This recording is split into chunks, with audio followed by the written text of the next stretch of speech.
ভারতের সীমান্তবর্তী checkpost bunker গুড়ি দিয়েছে পাকিস্তান। সিন্ধু নদের পানি আপনি বন্ধ করবেন কেমনে? পাকিস্তানের জন্য আকাশসীমা বন্ধ করলো ভারত, হামলার সংখ্যায় সতর্ক ইসলামাবাদ। আমি 26টা যুদ্ধ বিমান কিনবো রাফায়েল, তাহলে তাদের দেশের ভিতরে কি অবস্থা হবে? বিরোধী দলগুলি কি সেটা মানবে? বাবরি মসজিদ বানাবে পাকিস্তানি সেনারা এবং সেখানে আজান দিবে পাকিস্তানি সেনাপ্রধান। সুপ্রিয় দর্শক, খবর সংযোগে নিয়মিত আয়োজন বিশ্ব সংযোগে আপনাদের স্বাগতম। আমাদের সঙ্গে রয়েছেন আমি ফহমদ দেলোয়ার হোসেন, আমি কাজল হায়দার।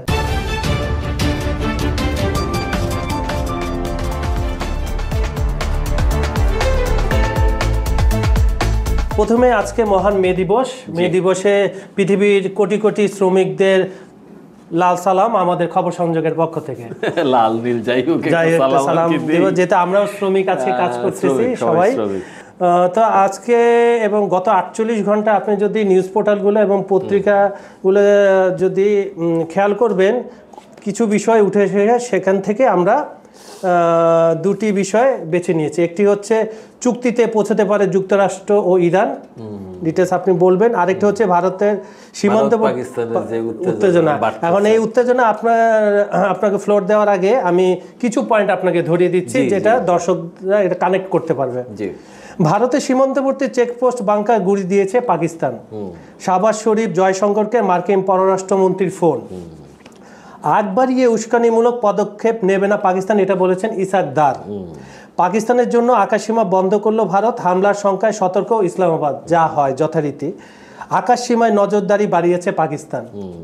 পাকিস্তানের পাল্টা পদক্ষেপে নিয়ন্ত্রণ রেখার কাছ থেকে পিছু হটল ভারতের রাফায়েল যুদ্ধ বিমান। পাকিস্তানের সিনেটর পালওয়াসা মোহাম্মদ জাই খান একটা কথা বলেছেন যে বাবরি মসজিদ বানাবে পাকিস্তানি সেনারা এবং সেখানে আজান দিবে পাকিস্তানি সেনাপ্রধান ভারতে গিয়ে।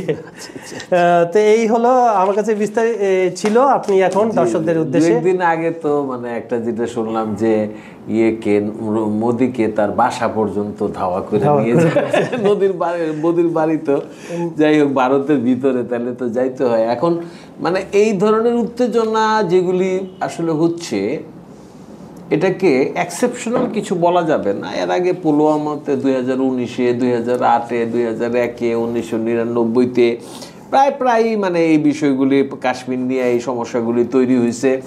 এবং সত্যি কথা বলতে কি, পশ্চিমা বিশ্ব যেরকম বিরক্ত, আমরাও এক সেন্সে আসলে বিরক্ত। আমরা এক সেন্সে বিরক্ত।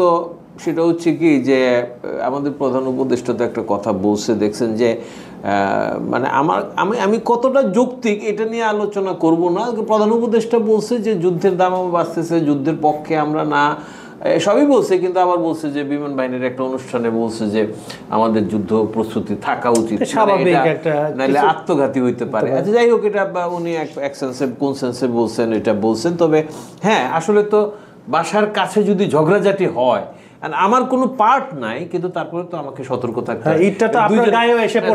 গোলাগুলি করতে গিয়ে তো আমার গায়ে এটা লাগতে পারে। সুতরাং প্রস্তুতিটা ওইভাবে রাখা দরকার। সেটা উনি ঠিকই বলেছেন। ওই সেন্স থেকে যদি ধরি তাহলে ঠিকই বলছেন। আর যে বিষয়গুলি হচ্ছে এর আগেও এরকম পুলওয়ামাতে এটা যেটা হয়েছিল, এটা হয়েছিল, এর মধ্যে কিছু জিনিস আছে ইম্পর্টেন্ট। যুক্তরাষ্ট্রর পক্ষ থেকে কথা বলছে হচ্ছে মার্কিন পররাষ্ট্রমন্ত্রী, উনি মার্কো রুবিও, উনি ওনার মুখপাত্র হচ্ছেন টেমি ব্রুস। উনি যেটা বলতেছেন, ফোন কলে কথা বলছে শাহবাজ শরীফের সাথে আর হচ্ছে জয়শঙ্করের সাথে। জয়শঙ্কর হচ্ছে ভারতের পররাষ্ট্রমন্ত্রী।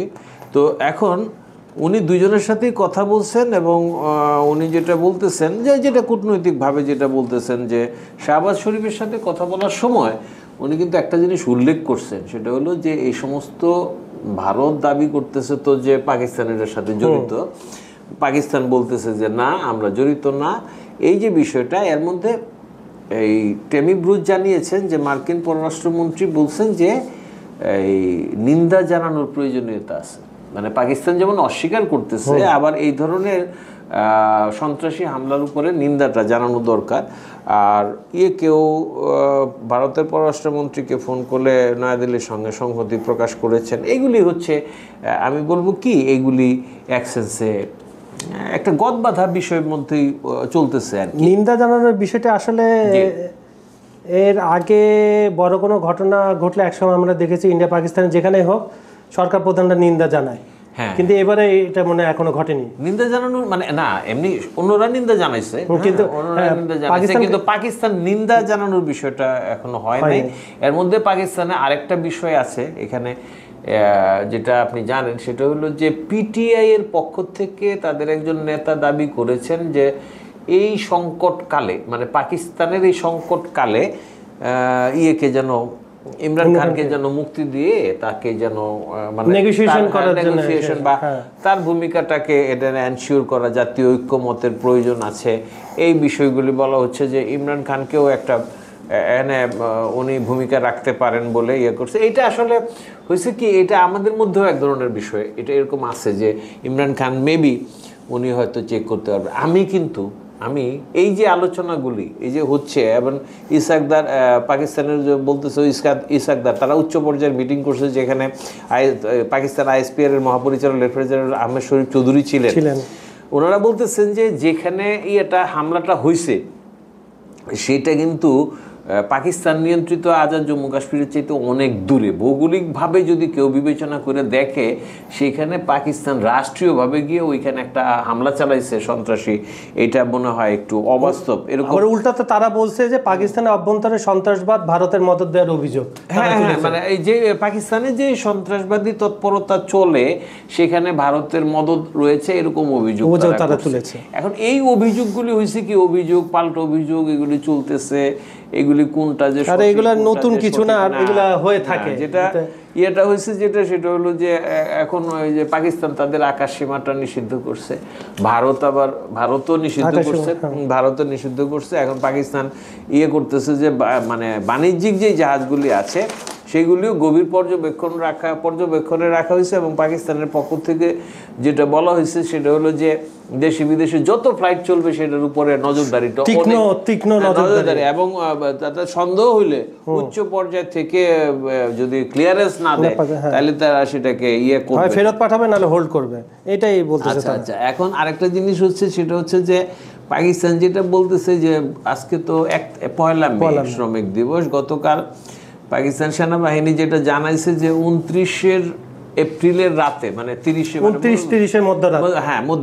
মধ্যরাতে ভারতীয় চেকপোস্ট তারা ধ্বংস করছে, এবং এটা তারা নিয়ন্ত্রণ রেখা বরাবর যে ব্যাপক গোলাগুলির ঘটনা ঘটছে, সেই ঘটনার মানে পাকিস্তানের নিরাপত্তা বাহিনী মানে তাদের গুলি বর্ষণে ভারতীয় সেনাবাহিনীর চেকপোস্ট এবং বাংকার ধ্বংস করা হয়েছে।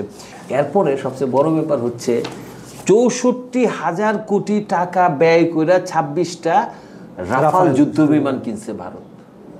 এখন এটাকে অর্ডার দিছে নাকি এরা চালান পেয়ে গেছে? চুক্তি স্বাক্ষর করছে, চালান মনে হয় যে কিছু পাওয়া যাবে কিছুদিন। চুক্তি স্বাক্ষর করা হয়েছে ফ্রান্সের সাথে, এটা চুক্তি স্বাক্ষর করা হয়েছে। এটা হলো নৌ ভার্সনটা, ওই যে রণতরী ওইটা। এখন আমার কথাটা হলো যেটা স্বাভাবিক অবস্থাটা ধরেন, 64,000 কোটি টাকা, হিউজ অ্যামাউন্ট, ঠিক আছে। ভারত কি এত ধনী একটা দেশ? অবশ্যই না। আচ্ছা, মনে করেন পাকিস্তানের সাথে কোনো দ্বন্দ্ব নাই, সংঘাত নাই, কোনো হইচই নাই, হুড়াহুড়ি নাই, দুই দেশ আছে নর্মালি। মোদি এই সিদ্ধান্তটা দিল, ভারত সরকার একটা সিদ্ধান্ত দিল যে আমি 26টা যুদ্ধ বিমান কিনবো রাফায়েল, তাহলে তাদের দেশের ভিতরে কি অবস্থা হবে? বিরোধী দলগুলি কি সেটা মানবে? অবশ্যই জিজ্ঞেস করবে না যে আমি কেন এত দাম দিয়ে আমি কেন কিনতে, যেখানে আমার দেশের মানুষ খেতে পারতেছে না, স্বাস্থ্য সেবা নিতে পারছে না, ইকোনমি দুর্বল, খুব কি সবল, খুব কি ধনী, গড় আয় কত, মানে ভারতের ভিতরে গড় আয় কত, এই যে বিষয়গুলি যদি আপনি বিবেচনা করেন, এই যুদ্ধ বিমানগুলি কেনার যৌক্তিকতা নিয়ে কি প্রবল প্রশ্ন উঠতো না? অবশ্যই। এখন কেন উঠতেছে না? পাকিস্তানের সাথে আমরা যুদ্ধ করতে যাচ্ছি, আমি 26টা রাফাল বিমান কিনে ফেললাম। আমি বিরোধী দল, আমি যদি বলি না কেনা যান, তুমি দেশ বিরোধী, রাষ্ট্রদ্রোহী, তুমি পাকিস্তানের পক্ষে। এখন তো কেউ প্রশ্নই করতেছে না, এখন কেউ বলতেছে না যে 26টা রাফাল যুদ্ধ বিমান কেন কিনতে হলো, কার সাথে আমাদের যুদ্ধ? পাকিস্তান আছে, পাকিস্তানের একটা ধোয়া তুলে দিয়া এই যে রাফাল বিমানগুলি কিনা হইলো সাধারণ সময়ে, এটা কি কিনা এই চুক্তি করা? অবশ্যই না, কারণ আমার ইকোনমিতে এত শক্ত না। এখন আপনি বুঝতে পারছেন আমি কেন, দর্শকরা এটা অবশ্যই এই পয়েন্টটা ধরে ফেলেছেন। এদেরকে মনে করি অনেক দায়িত্বশীল, অমুক তমুক, এই সেই অনেক কিছু বিষয় আছে। আপনি দেখবেন কিছুদিনের ভিতরেই বা ভারতের ভিতর থেকে কিন্তু কিছু সমালোচনা আসতেছে। একটা বিষয় আছে কি, মোদি সম্পর্কে যে জিনিসটা বলা হয়, ওদের দেশেই বলা হয়, আমরা না, ওদের দেশেই বলা হয়, সেটা হলো যে তার একটা টোটাল একটা টিমিং আছে, একটা দলগত তার একটা ইফোর্ট আছে। যখন যে উদ্দেশ্যটাকে সে সামনে নিয়ে আসে, মিডিয়ার একটা গ্রুপ সমানে সেটা বলতে থাকে এবং ওটা বলতে থাকে গোয়েবলসের মতো। হ্যাঁ, গোয়েবলসের মতো, মানে এই নীতিটা এই জায়গায়, মানে হ্যাঁ এখন তো এটা করা দরকার। পাকিস্তানের মানে ওদের অযৌক্তিক হলেও যৌক্তিকতা সেখানে আমি ঢুকাই দিই। আপনি ওদের নিউজগুলি দেখেন, ওদের আপনি ইয়েগুলি দেখেন, ওই যে টক শোগুলি দেখেন, কেউ কেউ আছে যারা মোদিকে সমালোচনা করে। যেমন আমি এক ভদ্রলোকের কথা বলি, উনি অনিকেত চট্টোপাধ্যায় নাকি জানি, ওই পশ্চিমবঙ্গের, উনি দেখলাম মোদির খুব বিরোধী, মোদি তার পাতা ফাঁদে নিজেই পড়তে যাচ্ছে, এই জাতীয় বিষয়গুলি বলতেছে, মোদি হ্যাজ ডান রং। কিন্তু আমি লক্ষ্য করে দেখলাম যে পাকিস্তান সম্পর্কে তাদের নেগেটিভ ধারণাগুলি ওই ভদ্রলোকেরও সবারই আছে। যে পাকিস্তান, যদিও পাকিস্তান সন্ত্রাসী দল, যদিও সন্ত্রাসী দেশ, তারপরেও এই ভূমিকাটা রাখা মোদির জন্য ইয়ে হয়ে গেছে, এইভাবে কথাগুলি বুঝতে এইভাবে আসে। তো ওদের এই যে জিনিসগুলি আছে, আমার কাছে মনে হয় যে সাংবাদিকতার নীতি অনুযায়ী অনেক সময় আমরা কি করি, আমরা আমাদের নিজেদের যে রাষ্ট্রনেতারা থাকেন, দেশ পরিচালনার জায়গায় যারা থাকেন, বিভিন্ন দায়িত্বে যারা থাকেন, তাদের তো আমরা সমালোচনা করি যে এই কাজটা করাটা ঠিক এরকম মন্তব্যধর্মী যে বিষয়গুলি থাকে। কিন্তু ওদের বিষয়টা দেখেন, ওদের বিষয়টা হচ্ছে যে ওরা যারাই যে কোনো সংবাদ এই হয়ে গেছে, পাকিস্তান এখন ধ্বংস হয়ে যাবে, পাকিস্তান একটা সন্ত্রাসী দেশ, পাকিস্তান না খায়া মরবে, অমুক তমুক। এই যে আপনি আরেকটা প্রসঙ্গ, আরেকটা দেখেন অদ্ভুত প্রসঙ্গ, আমি ওই দিনই বলতে চেয়েছিলাম, সময়ের অভাবে বলা হয় নাই। সেটা হলো বলতেছে যে সিন্ধু নদের পানি বন্ধ করে দিবে। আচ্ছা, সিন্ধু নদের পানি আপনি বন্ধ করবেন কেমনে? পদ্ধতিটা কি? বাঁধ নির্মাণ করবেন। আচ্ছা, বাঁধ নির্মাণ করার জন্য আপনার কত দিন সময় লাগবে, কত টাকা লাগবে, এই হিসাবগুলি কি করছেন? আর আপনি কইলেন আর ফারাক্কা বাঁধের মতো একটা বাঁধ নির্মাণ করে ফেললেন, এত সহজ হয়ে যাবে? এই ফারাক্কা বাঁধ নিয়ে তো মানে মৌলানা ভাসানী তো প্রায় মানে সিরিয়াস একটা অবস্থার মধ্যে নিয়ে গেছিল, কিন্তু উনি হয়তোবা আমাদের ওই সময়কার রাষ্ট্রনেতাদের কাছ থেকে বা সব সাপোর্টটা পায় নাই। কিন্তু পাকিস্তানের ক্ষেত্রে তো বিষয়টা এরকম হবে না। আপনি বলবেন সিন্ধু নদের মধ্যে আপনি ইয়ে দিয়ে দিলেন, এমনও কথা দেখেন।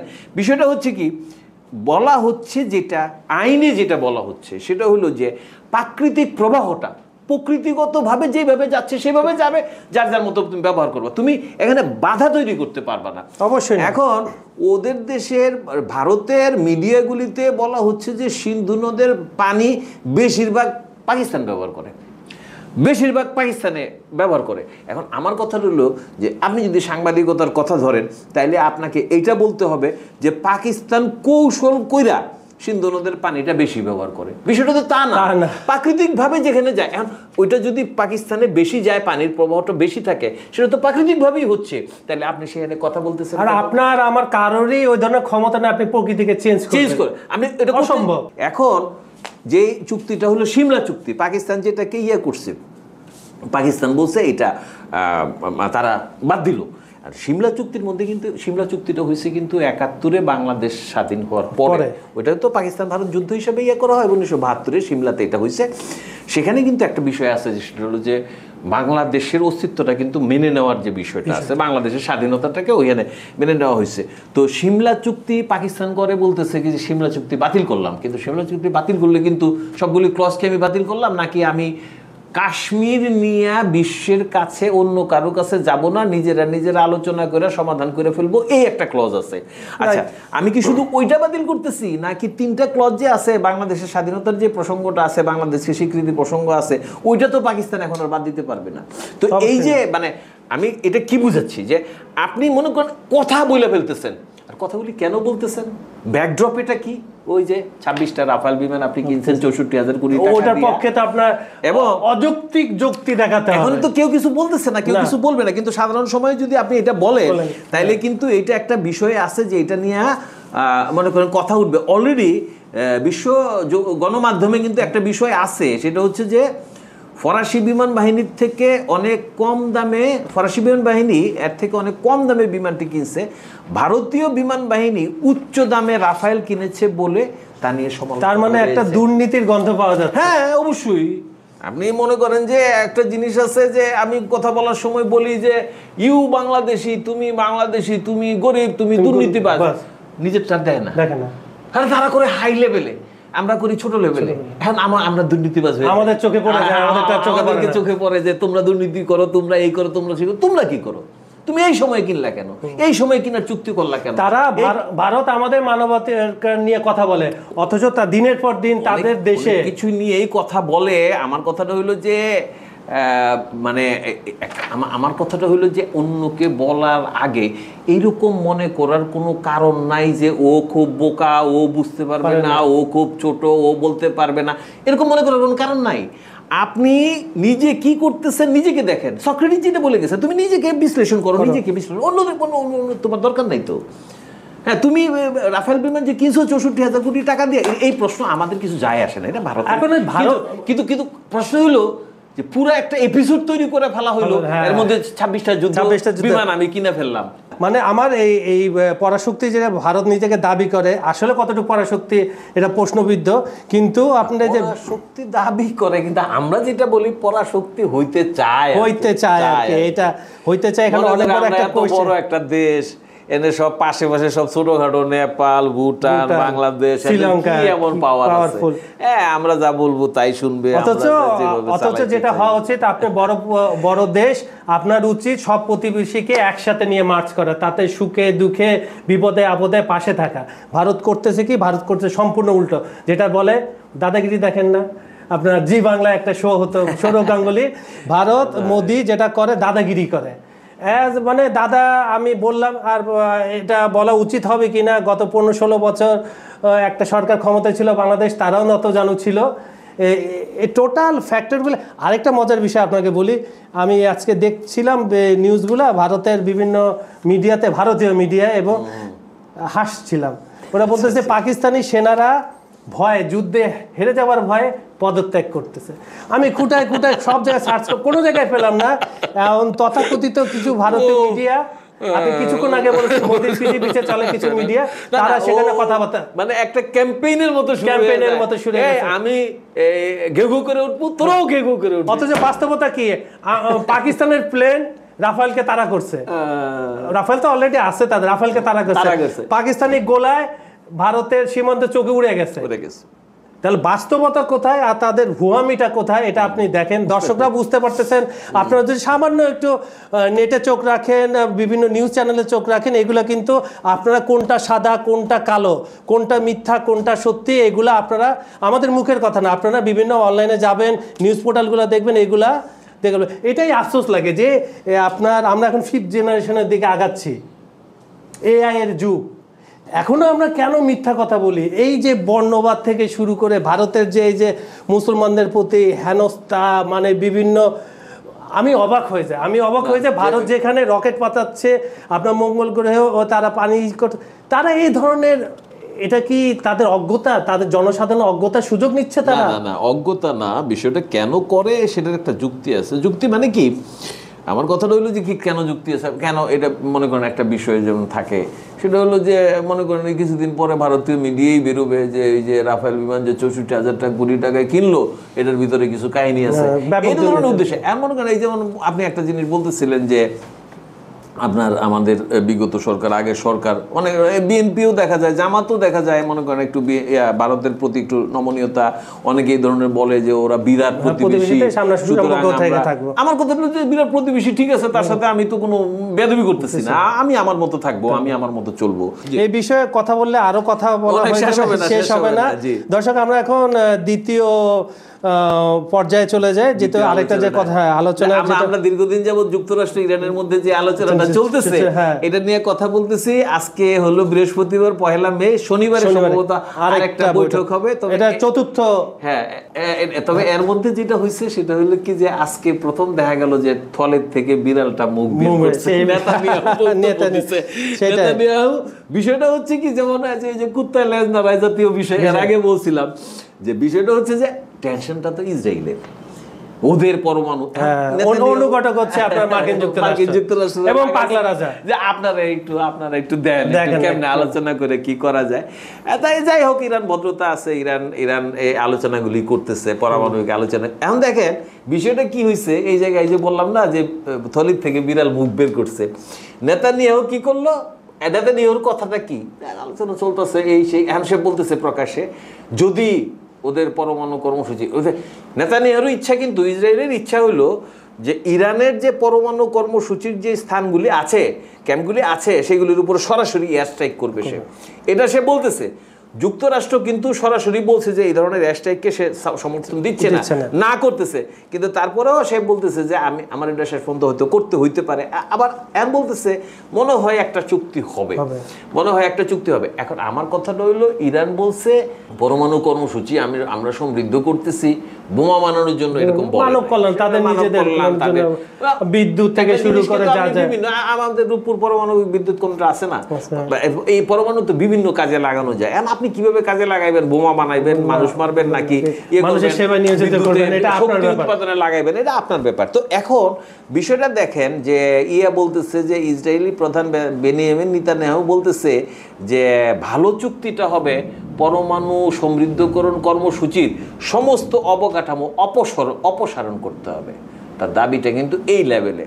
তো যাই হোক, আমার কাছে মনে হয় যে ইসরায়েলের যে দাবি বা নেতানিয়াহুর যে দাবি, সেই দাবি অনুযায়ী যুক্তরাষ্ট্র হয়তো হুবহু ওইরকম কোনো কিছু না, ব্যালেন্সিং একটা ব্যাপার থাকবে। আমরা তো এইটা চাই যে একটা সুস্থভাবে একটা কিছু হোক, কিন্তু ইরান চাইবে তার উপরে যে অর্থনৈতিক অবরোধগুলি আছে, মাতবুরির যে বিষয়গুলি আছে, সেগুলি সরায় নেওয়া হোক। আর ইসরায়েল চাচ্ছে, এবং ইসরায়েলের চাহিদাটা এখানে ওইভাবে ওপেন হয়ে গেছে আর কি আলোচনা। এখন দেখা যাক শনিবার ফার্দার যে আলোচনা হয় সেখানে কোন দিকে যায়, দ্যাট ইজ ভেরি ইম্পর্টেন্ট। এটা কিন্তু পাক ভারতের যে এই যে যুদ্ধ, আমার হিসাবে মেক করা একটা পরিস্থিতি, তার চাইতে এই জিনিসটা মোর ইম্পর্টেন্ট, অনেক বেশি ইম্পর্টেন্ট, যে ইরান তার সার্বভৌমত্ব নিয়ে, তার অহংকার নিয়ে একটা জায়গায় স্ট্যান্ড করে থাকতে পারে কিনা, এটা দেখা। হ্যাঁ, এই যুক্তরাষ্ট্র যে চাপটা তৈরি করতেছে, আমি শুরু থেকে বলছি, এর পিছনে আমরা দুজনই বলছি, এর পিছনে কিন্তু ইসরায়েলের একটা আছে। হ্যাঁ, এবং আজকে দেখা গেল কি যে বের করছে এবং বিবৃতি দিয়ে দিচ্ছে। তো দিলওয়ার ভাই, আজকের মতো দর্শক কাছ থেকে বিদায় নিয়ে আসি। জি, সুপ্রিয় দর্শক, আজকে শুনছিলেন, আজকে আলোচনায় কিছুটা দীর্ঘায়িত হয়েছে, কারণ হচ্ছে ইস্যুটাই এরকম ছিল। তো আপনারা আমাদের ভিডিওগুলো দেখবেন, লাইক শেয়ার করবেন, কমেন্ট করবেন। বারবার একই কথা বলি, কারণ হচ্ছে আপনাদের মূল্যবান যে কমেন্টগুলো, এগুলো নিয়ে আমরা সামনে এগিয়ে যাব। আপনারা যদি কোনো বিষয়ে দেখতে চান, আমাদের কাছ থেকে শুনতে চান, অবশ্যই আমাদের জানাবেন। আপনাদের মতামতকে আমরা শ্রদ্ধা জানাই। ততক্ষণ ভালো থাকবেন। আজকে এই পর্যন্তই। ধন্যবাদ সবাই।